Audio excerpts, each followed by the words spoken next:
Señor, tu Espíritu nos va a hablar a través de nosotros. Padre, te presento a tu siervo, aquel que ha puesto aparte, Padre eterno. Te ruego, Padre, ahora la unción del cielo sobre su vida. Padre, que cada palabra que salga de su boca, Padre amado, que sea conducido por el poder de tu Espíritu. Padre, para tocar los corazones, para que las almas que no te conocen pueden llegar al arrepentimiento. Padre, te demos gracias porque lo hace en el nombre de Jesús. Voilà, une histoire du Seigneur, c'est important d'avoir ce respect dans la présence de Dieu. Alors, comme je disais tout à l'heure, Dieu va nous parler, et peut-être pour quelques-uns vont dire, mais je ne comprends pas, comment il peut dire que Dieu va parler en sachant qu'on voit un homme derrière l'estrade. Ben, ce que je tiens ici dans ma main, c'est le livre saint. Et c'est les écritures que nous voulons exprimer ce soir. Les écritures viennent de Dieu, donc ce soir c'est la parole de Dieu. Amen. Béni soit Dieu. Bien sûr, l'homme des fois reste court, n'a pas peut-être les mots adéquats pour pouvoir expliquer la pensée de Dieu, mais le principal c'est de comprendre le but que Dieu veut nous faire comprendre ce soir. Béni soit Dieu. Amen. Je voudrais m'entretenir ce soir avec vous un petit moment et parler d'un mot qui ressort plusieurs fois dans la Bible. Il commence dans l'Ancien Testament et dans le Nouveau Testament aussi, il y est plusieurs fois. Alors il ne faut pas confondre, vous savez, ce mot, on peut le prendre dans deux directions. D'accord? Et je pose une question. Qui a la crainte envers Dieu? Amen. Maintenant, si je pourrais dire, qui est terrifié par Dieu? Non. Donc, ce que je veux parler ce soir, c'est du mot que la Bible parle, craindre. Et craindre et crainte, c'est deux choses différentes. C'est un mot qui est familier, qui ressemble, on va dire, qui se ressemble un peu, mais qui a deux directions différentes. Il y a avoir une crainte, et craindre, c'est tout à fait différent. La parole de Dieu dit plusieurs fois, ne crains pas, ne crains pas, ne crains pas. Et je voudrais, avant toute chose, parler de ce mot qui est craindre. Ça veut dire éprouver un sentiment de peur. Rentrer dans une angoisse sévère. Ressentir une incertitude. Et peut-être ce soir, tu es incertain, peut-être ce soir, il y a des sentiments de peur qui viennent envahir ton cœur. Et on peut voir dans la Bible, ce soir, qu'il y a des situations qui vont nous rendre comme ça, où on va avoir peur. Je vous dis quelque chose. Si on voit un exemple et on entend qu'un camion, un semi-remorque, moi qui conduis ça tous les jours, il y a le frein à main, ça ne s'appelle pas le frein à main, mais ça s'appelle le frein de parc, mais au moins vous comprenez. S'il a un problème, et on le garde dans une pente, on ne va jamais se mettre devant. D'accord? On sait très bien que si le frein à main marche mal du camion semi-remorque, on va avoir, d'accord, cette peur de pouvoir nous garer devant, de peur que le camion puisse nous emporter. Donc il y a quelque chose qui va provoquer dans nos cœurs et on va avoir de la peur. D'accord? La Bible parle de cette peur. Et la première fois où on a vu cette peur dans la Bible, c'est dans le livre de Genèse, chapitre 3, et au verset 9 et 10. Alors il va y avoir pas mal de lectures, d'accord? Parce que tout ce que je dis, j'aimerais bien que la Bible puisse m'accompagner. Mais l'Éternel Dieu appela l'homme et lui dit, où es-tu? Il répondit, j'ai entendu ta voix dans le jardin et j'ai eu peur parce que je suis nu et je me suis caché. Amen. Amen. Alors la Bible nous parle de ce personnage qui est Adam. Adam, le premier homme créé par Dieu, l'homme parfait, l'homme sans péché. Juste un peu avant ce verset, bien sûr, cet homme-là qui a été créé à l'image de Dieu, qui a été fait par le souffle de Dieu, par les mains de Dieu. Dieu lui a donné un commandement. Il a dit, tu pourras manger de tous les arbres qu'il y a dans le jardin, mais du arbre de la connaissance, tu ne mangeras pas. Et qu'est-ce qui se passe? C'est que malheureusement, cet homme s'est laissé séduire et a mangé. Et là, pourquoi cet homme va avoir peur? Pourquoi cet homme va dire, j'ai peur? On a peur quand on court un danger. On a peur quand il y a quelque chose qui va nous arriver et peut-être on ne sait pas si on peut confronter, si on peut arriver à gagner ce qui va nous arriver. Parce que c'est un exemple. Hein, je vois un moustique qui me tourne autour. Si j'ai peur, ça serait un peu bizarre. C'est vrai que ça pique, mais bon, c'est un moustique. Maintenant, si un lion qui tourne autour, c'est pas la même chose. Je sais très bien que moi, je ne peux pas gagner un lion, mais un moustique, je peux le gagner. Et ce soir, je ne sais pas de ce que toi tu crains. Mais là, laissez-moi vous dire quelque chose. Cet homme-là n'est pas n'importe qui. Cet homme-là n'est pas quelqu'un comme tout le monde. Et quelqu'un qui a été créé par Dieu. Et quelqu'un qui a l'image de Dieu. Et quelqu'un qui a compris la parole de Dieu. Mais là, il sait qu'il a fauté. Là, il sait qu'il a fait quelque chose que Dieu ne voulait pas. Et la voix de Dieu. Mais l'Éternel Dieu appelle à l'homme. Là, Dieu va l'appeler. Dieu va lui parler. Là, il sait très bien à quoi se présenter. Il sait très bien à quoi se confronter. Et là, il commence à avoir un sentiment de peur dans son cœur. Parce qu'il sait véritablement qu'il a fait quelque chose qui ne va pas. Et je vous dis quelque chose.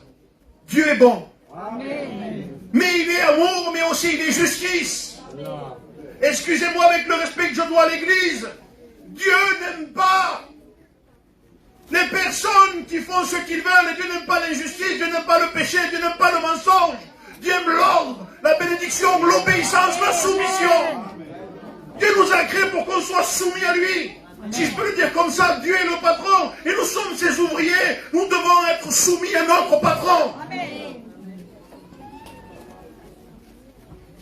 Le contrat de Dieu, c'est que Dieu va créer l'homme, il va tout lui donner. Mais une condition, c'est que l'homme soit soumis à Dieu et à sa parole.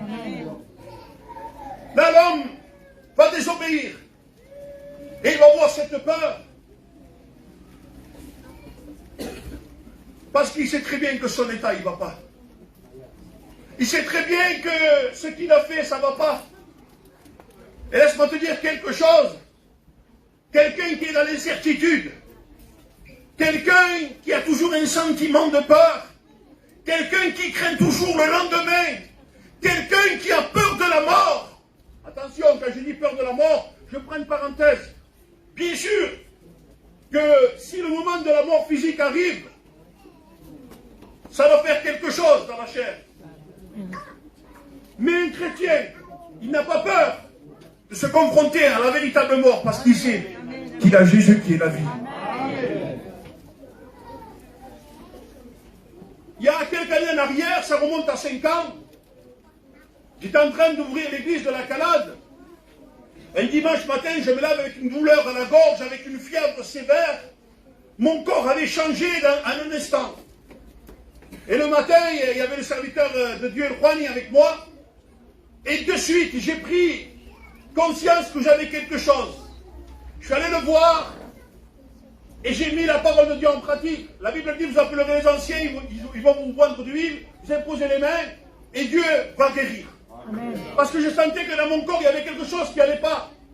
Là, il m'imposait les mains et le lendemain, je sentais que ça n'allait pas.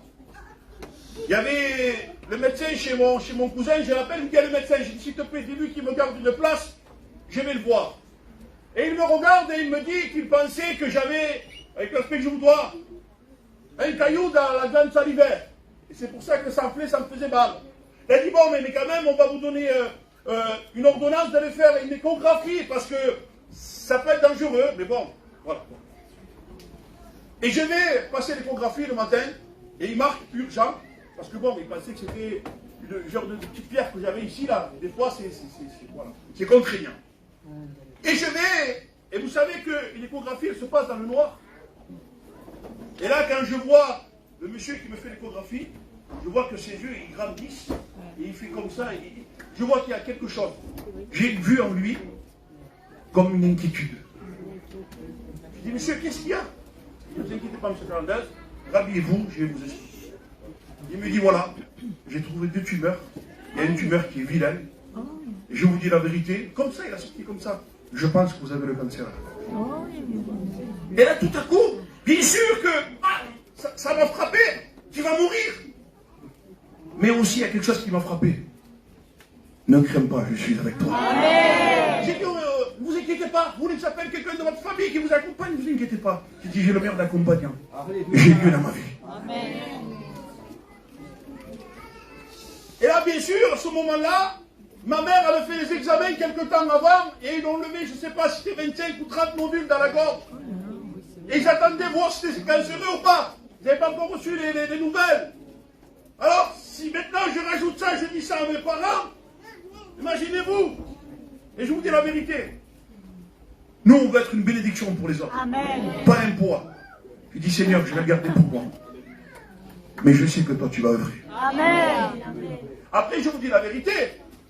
J'étais prêt même à passer par la chimio et même s'il fallait que je meure, ben, c'est pas grave. Parce que la vie, elle n'est pas sur terre. La vie que Dieu nous a réservée, elle est dans le ciel. Amen. Et là, je me suis confié à deux personnes, à Franck et à un autre frère. Mais je vous dis la vérité, j'avais vraiment cette certitude que Dieu était avec moi. Amen. J'ai fait tous les examens qu'il fallait. Et bien sûr, vous savez le Dieu que nous avons. J'ai fait la prise de sang, parce que dans la prise de sang, ils voient si on a un taux. Et là, le médecin me dit, le taux de la prise de sang, il est très élevé. C'est sûr et certain que vous avez cette maladie. Je coupe au court, c'est pas ça que je voulais parler ce soir, mais je voulais faire comprendre que je me suis trouvé dans une situation comme ça. Et j'ai confié en Dieu. Et aujourd'hui, je suis totalement guéri. Amen. Il s'est passé un temps, d'accord? Mais ce que je veux dire, c'est que un chrétien, il n'est pas dans l'incertitude. Un chrétien, il ne vit pas dans la peur. Pourtant, il y avait quelque chose qui gênait mon corps. Vous avez vu qu'on veut tous maigrir? Parce qu'on mange beaucoup, les gitans. Je voudrais avoir un corps, comme le frère, là. Peut-être bénisse mon frère. Comme tout à l'heure, je dis, voilà, là. À côté de lui, je le fais 2 fois. Mais là, en une semaine, je me rendais compte que la ceinture, il fallait que je fasse des trous supplémentaires. J'ai perdu 7 kilos à ceinture. Et pourtant, je mangeais, j'ai dit là, j'ai dit là, ça va pas. Je sentais quelque chose qui me rongeait à l'intérieur. Mais j'ai gardé la foi, l'espérance, et par sa grâce, il a voulu me guérir. Alors je reviens à l'histoire d'Adam. Adam avait peur. Il n'était pas bien. Parce qu'il savait très bien qu'il avait fait quelque chose. Dans le verset 11, l'Éternel Dieu lui dit, qui t'a appris que tu es nu? Est-ce que tu as mangé de l'arbre dont je t'avais défendu de manger? Et je vous dis la vérité, si véritablement tu vis dans une angoisse, tu vis dans la peur, tu vis dans la terreur, dans l'incertitude, tu sais que l'incertitude, c'est le contraire de la foi. La foi, c'est la certitude. Hébreux 11, verset 1er, or la foi est une ferme assurance des choses qu'on espère. Amen. Et l'incertitude, c'est le contraire. C'est un manque de foi. Peut-être aujourd'hui, tu as manque de foi. Peut-être aujourd'hui, tu ne sais plus où tu vas. Et tu te dis chrétien, mais tu vis comme un chrétien. Mais un chrétien ne vit pas dans l'incertitude. On va prendre aussi Genèse, chapitre 42, verset 21.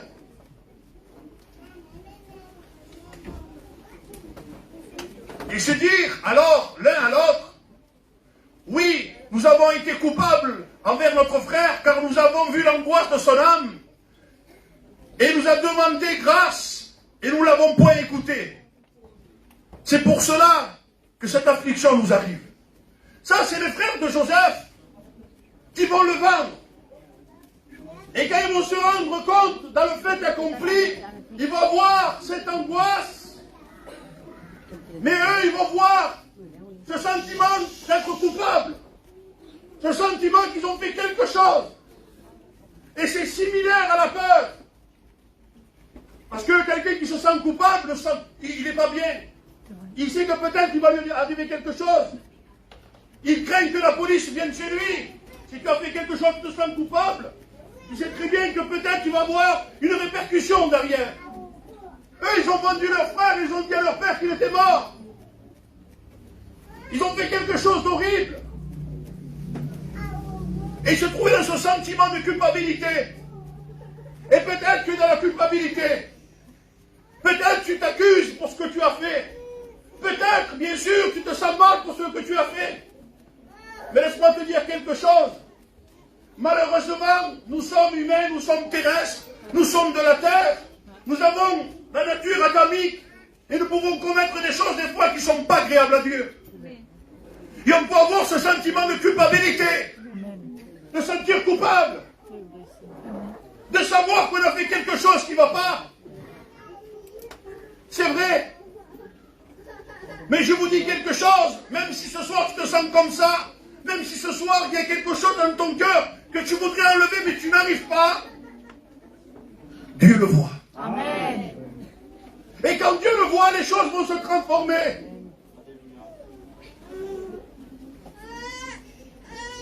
Est-ce que Dieu directement va condamner ses frères et lui envoyer la mort à ses frères? Non. Est-ce que Dieu va frapper de suite et va condamner le pécheur? Non. Parce que Dieu nous aime. Amen. Bien sûr que de suite, on va mettre en évidence les fautes. De suite, on va mettre en évidence les tâches. Si demain je viens avec une barbe, rasé ici et l'autre ici, tu vas dire, oh là là, qu'est-ce qui s'est passé? Qu'est-ce qu'il a fait? De suite, tout le monde va voir le défaut. Et le défaut, il tape à l'œil. Le défaut, il est là à s'imprimer à l'intérieur de nous. Amen. Arrête de regarder le défaut. Gloire à Dieu. Regarde la perfection qui est Dieu. Amen. Parce qu'en regardant le défaut, on va vouloir arranger le défaut, mais qui peut arranger ses défauts? Qui peut changer ses défauts? Qui peut faire quelque chose au défaut? Le seul, c'est Dieu. Amen. Alors regarde la perfection. Regarde celui qui est parfait, celui qui est saint, celui qui est agréable, celui qui peut transformer ta vie. Amen. Et les choses vont changer.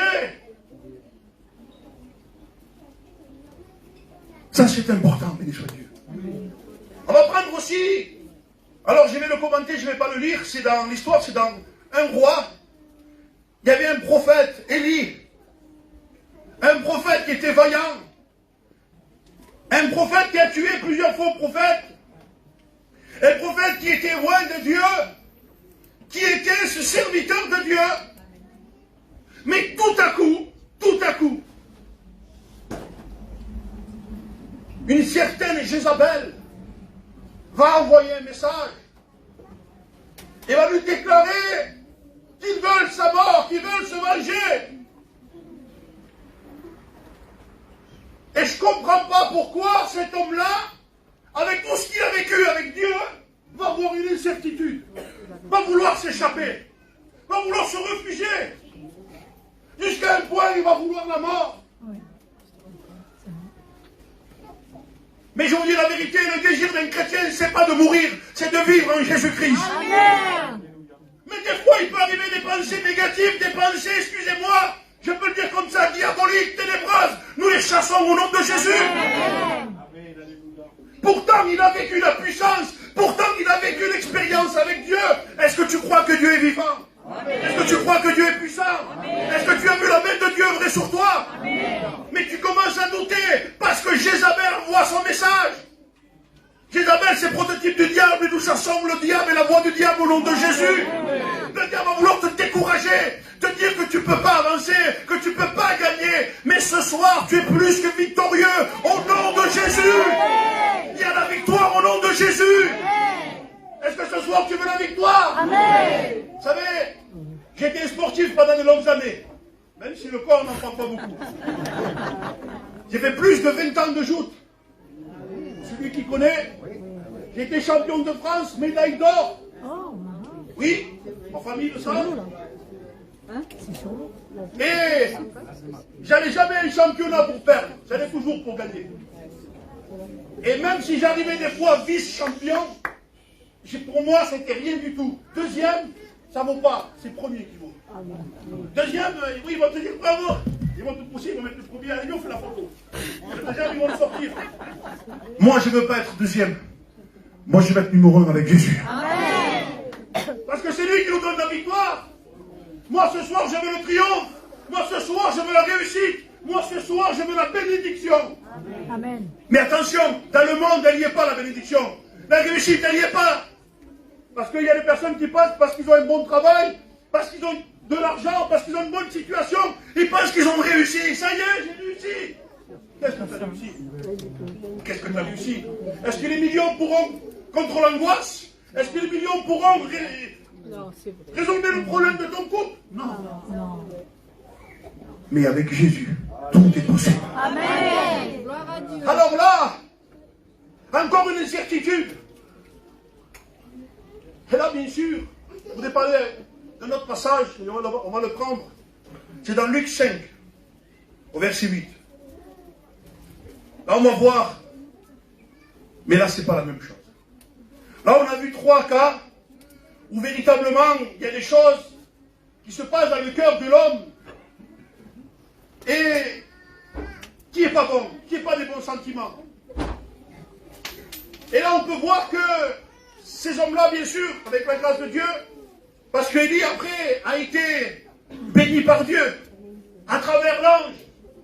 Dieu lui a dit de manger et de boire, car le chemin était long. Il a dit de se fortifier. Il a dit de ne pas rester dans cet état. Donc ce soir, ne reste pas dans l'état si tu es comme Élie. Mais là, ce soir, voilà ce que la Bible dit. Quand il vit cela, Simon-Pierre tomba aux genoux de Jésus et dit, Seigneur, retire-toi de moi parce que je suis un homme pécheur. Car l'épouvante l'avait saisi, lui et tous ceux qui étaient avec lui, à cause de la pêche qu'il avait faite. Il en était de même de Jacques et de Jean, fils de Zébédée, les associés de Simon. Alors Jésus lui dit à Simon, ne crains point, désormais tu seras un pécheur. Béni soit le Seigneur. Amen. Là maintenant, Jésus va nous dire, ne crains point. N'aie plus ce sentiment de frayeur. Adam, malheureusement, lui, par rapport à son état, à sa désobéissance, il eut peur. Et craindre et peur, c'est la même chose. C'est la même chose. Et là, nous dit, n'aie pas peur. Il a été ébloui, épouvanté.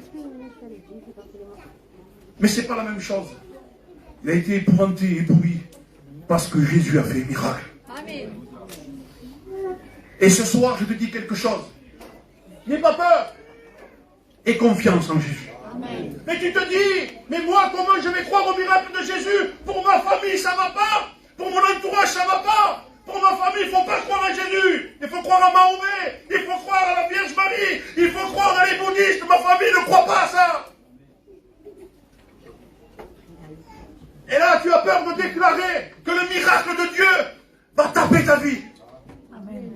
Et là, tu commences à avoir un sentiment de peur. Mais moi, je ne peux pas déclarer que c'est Jésus qui m'a béni. Il est l'auteur de la bénédiction. Il est celui qui veut faire le miracle. Amen. Ils ont été toute la nuit à la pêche et ils n'ont rien pris. Mais par l'ordre de la parole de Jésus, ils ont jeté les filets et ils ont pris une quantité tellement grande que les barques allaient se rompre. Tu as essayé d'être béni. Tu as cherché ta bénédiction. Mais je te dis quelque chose. Ce soir, tu l'as trouvé. Amen. Ce soir, tu as trouvé la bénédiction. Ce soir, la bénédiction, elle s'appelle Jésus. Amen. Et c'est lui qui va bénir ton cœur. Alors il te dit, n'aie pas peur. Fais l'expérience, viens vers moi. Donne-moi ton cœur, donne-moi ta vie. C'est moi qui va faire le miracle. Pourtant, c'était un homme qui connaissait la pêche. Il connaissait la mer. Quelqu'un qui était expérimenté. Tu as expérimenté la vie. Tu as quelques années d'expérience. Et tu t'es dit, mais moi j'ai essayé ça et ça m'a aidé. Combien de témoignages on entend? Je dis la vérité de certaines religions, sans blesser personne. Ça marche, ça marche, ça marche. Ça marche.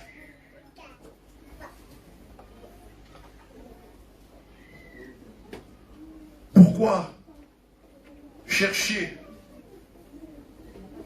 une fontaine si on a la source? Amen. Et je vous dis quelque chose. Après, il y a des fontaines où il ne faut pas boire. Il y a des fontaines où c'est marqué eau non potable. Attention, poison, danger. Alors, il y a beaucoup de fontaines qui sont présentées dans le monde. Bois de l'eau, tu verras, ça va te faire du bien. Et il y a quelque chose que je me suis demandé. Vous avez vu les animaux? Ils sont dehors, ils boivent l'eau, excusez-moi, que nous, on ne pourrait même pas la toucher. Ils la boivent. ils sont bien. Et si nous on la boit, on meurt. Comment ça se fait? Je réalisais ça, et je me suis dit, mais c'est bizarre quand même. Il n'y a pas longtemps, j'étais aux zoo avec mes parents. Et je vois l'hippopotame boire de l'eau. J'ai dit, c'est pas possible, si je bois ça, je meurs. Et lui, il est en pleine santé. Je dis, mais c'est pas possible, comment ça se passe que lui boit et ça va, si moi je bois, je meurs. Avec le respect que je vous dois, on n'est pas des animaux. On est des êtres humains. Amen. Et on ne peut pas boire l'eau qu'on veut. La seule eau, c'est la parole de Dieu. Amen. Ça vous a fait rire. J'ai des petits trucs de mon père. Je suis son fils. Et ce que je voulais faire comprendre ce soir, c'est qu'il y a beaucoup de choses qui se présentent et que pour toi, il paraît belle, il paraît bien. Mais fais attention. Fais attention aux choses qui se présentent. Il y a une seule vérité. Il y a une seule chemin. Jean 14, 6. Jésus dit, je suis le chemin, la vérité et la vie. Et nul va au Père. Ça veut dire que nous va au ciel que par moi. Béni soit Dieu. Et ça, c'est important. Alors, je continue. Et ce texte-là, il m'a captivé quand je l'ai lu. Celui-là, il m'a fait du bien. On va prendre Acte 18, au verset 9.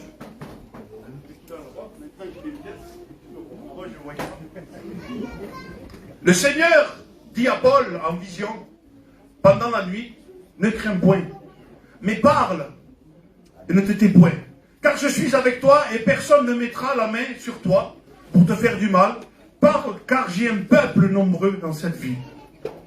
Béni soit le Seigneur. Amen. Paul, cet apôtre de Jésus-Christ, lui, la crainte qu'il avait, la peur qu'il avait, n'était pas quelque chose de petit, n'était pas quelque chose de moindre.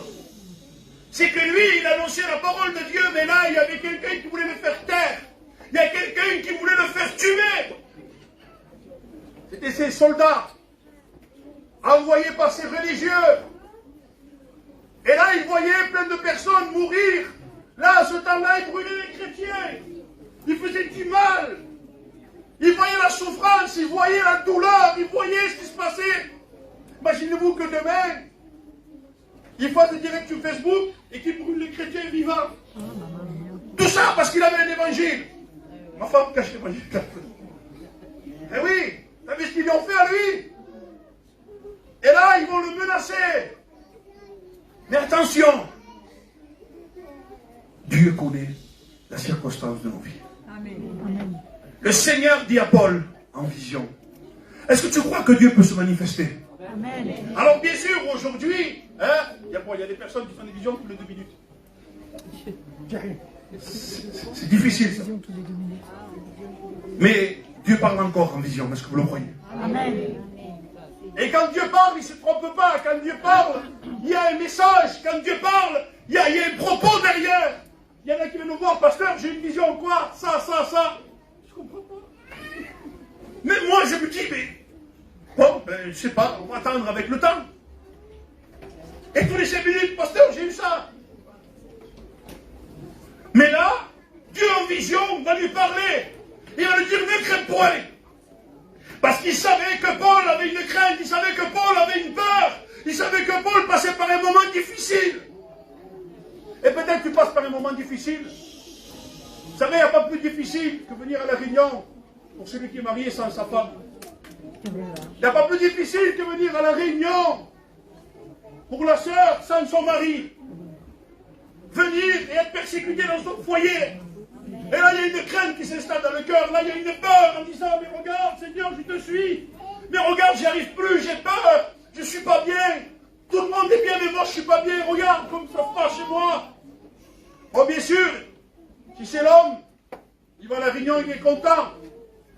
Il a l'autorité sur la femme. Normalement. Mais malheureusement, des fois, il y a des sœurs qui souffrent. Peut-être une sœur comme ça, ton mari ne veut pas que tu ailles à la réunion. Vous savez pourquoi je mets le direct dans l'église? Moi, parce qu'il y a des sœurs qui me disent, pasteur, si tu ne mets pas le direct, je ne peux pas écouter la parole de Dieu. Et je l'écoute quand mon mari va travailler. Alors mets-le. Et des fois, c'est comme ça, il y a une crainte. Il y a quelque chose dans ton cœur. Mais il va lui dire comme ça, ne crains point. Et surtout ne te tais point. Parce qu'il devait annoncer.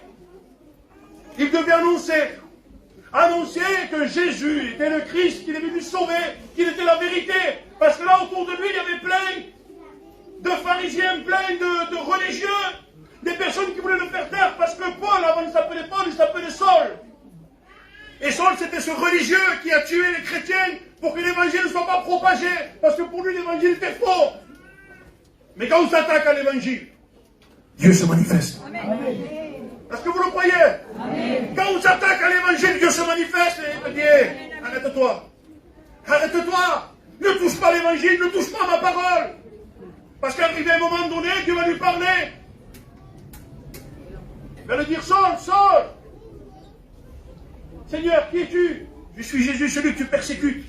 Et là, il a compris qu'avant d'être ce Paul, il était le Saul qui persécutait l'Église.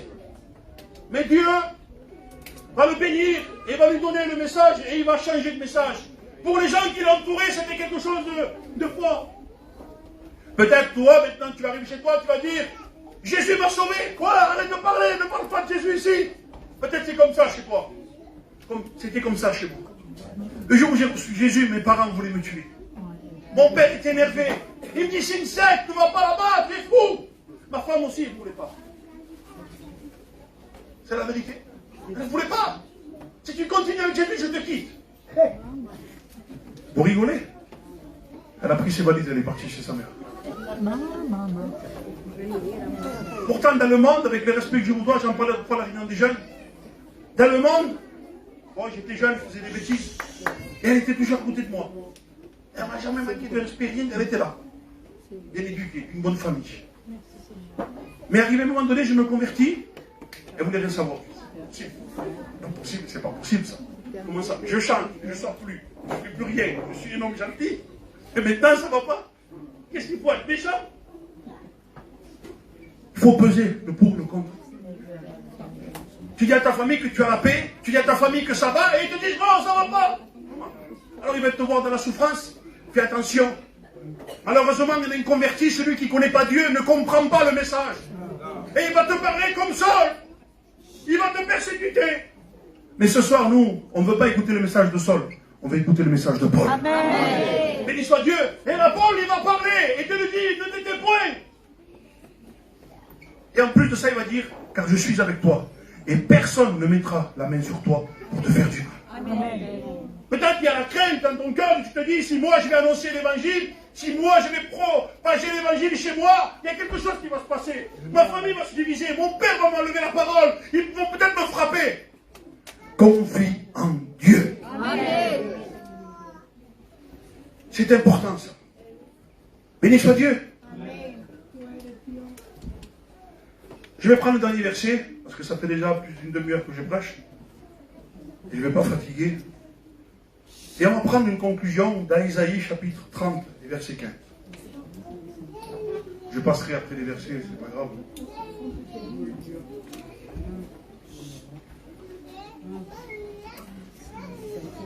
Car ainsi a parlé le Seigneur, l'Éternel, le Saint d'Israël. Écoutez bien ce que Dieu veut pour nous, c'est une prophétie pour nous aujourd'hui. C'est dans la tranquillité et dans le repos que sera votre salut. C'est dans le calme et la confiance que sera votre force. Amen. Qui veut être fort? C'est dans le calme. Qui veut être fort? C'est dans la confiance. Amen. Et aujourd'hui, on veut toujours s'énerver. On veut toujours démarrer. On veut toujours faire les choses. Mais non, c'est pas comme ça.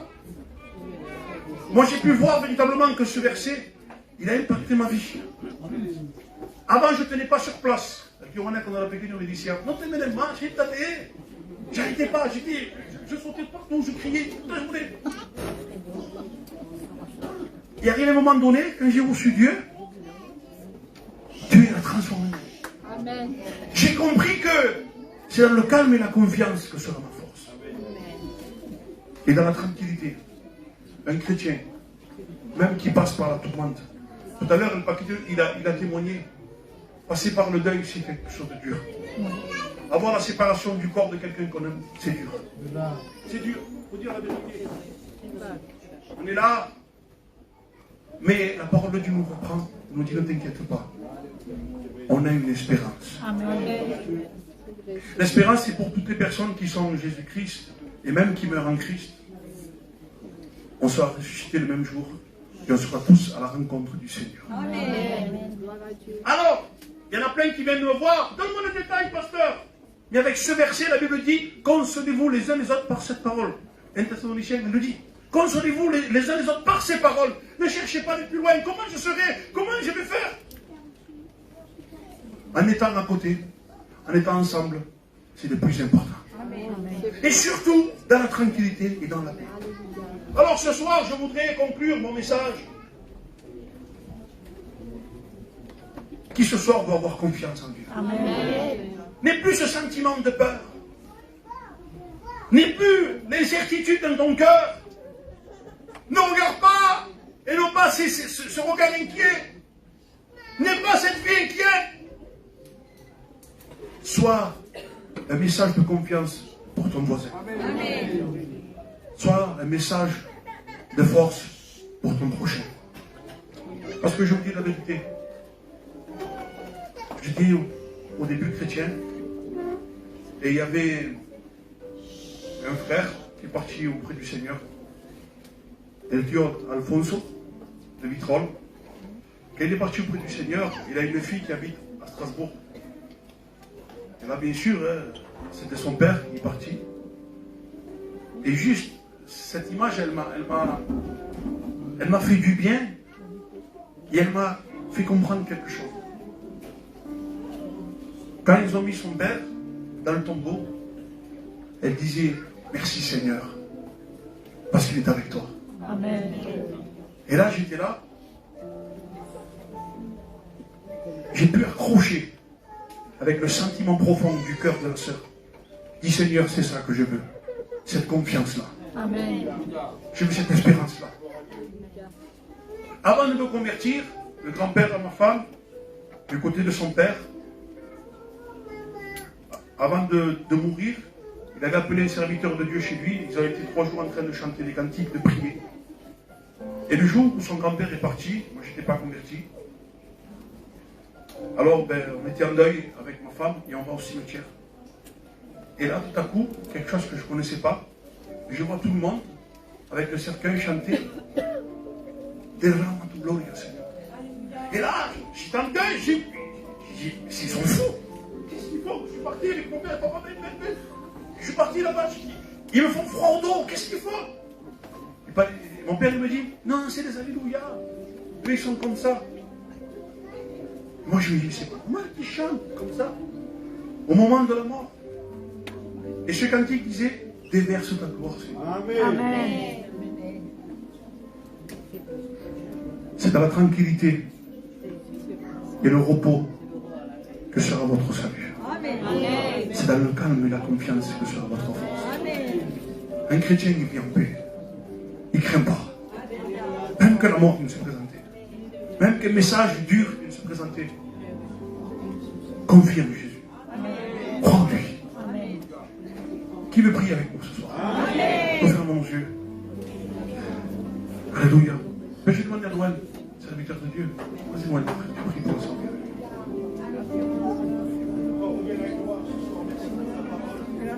La gloire. Merci.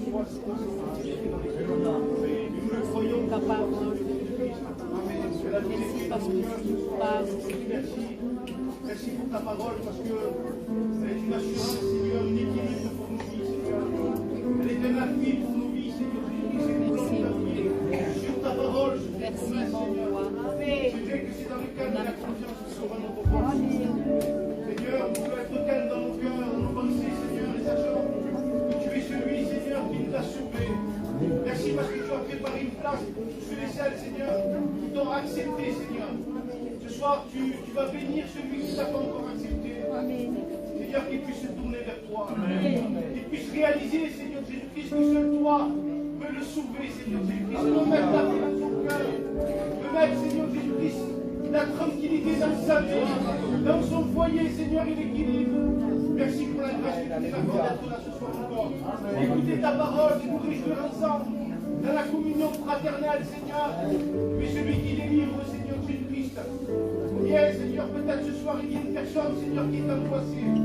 Seigneur, que tu puisses la délivrer. Au nom de Jésus, Seigneur, parce que tu es Dieu. Manifeste-toi. Tu es celui, Seigneur Jésus-Christ, qui te manifeste au milieu de ton peuple. Et ce soir, nous le savons, Seigneur, que ta parole a percuté les cœurs, a touché les cœurs. Alors, bénis, Seigneur Dieu. Nos malades, Seigneur, aussi qui ont besoin de toi, Seigneur. C'est vrai, tant d'inquiétude dans nos cœurs, Seigneur, que la maladie frappe une maison. Ce soir, Seigneur, tu vas guérir. Parce que tu es Dieu. Parce que tu n'as pas changé. Qu'est-ce que la maladie pour toi, Seigneur? Pas grand-chose. C'est vrai que pour nous, à nos yeux, Seigneur, c'est impossible. Mais c'est qu'il est impossible aux hommes, Seigneur, est possible à Dieu. Amen. Confiance, nous voulons la mettre en toi. Amen. Merci de t'appartenir. Merci de te servir, Seigneur. La gloire de Dieu. Gloire à Dieu. Béni soit le nom du Seigneur.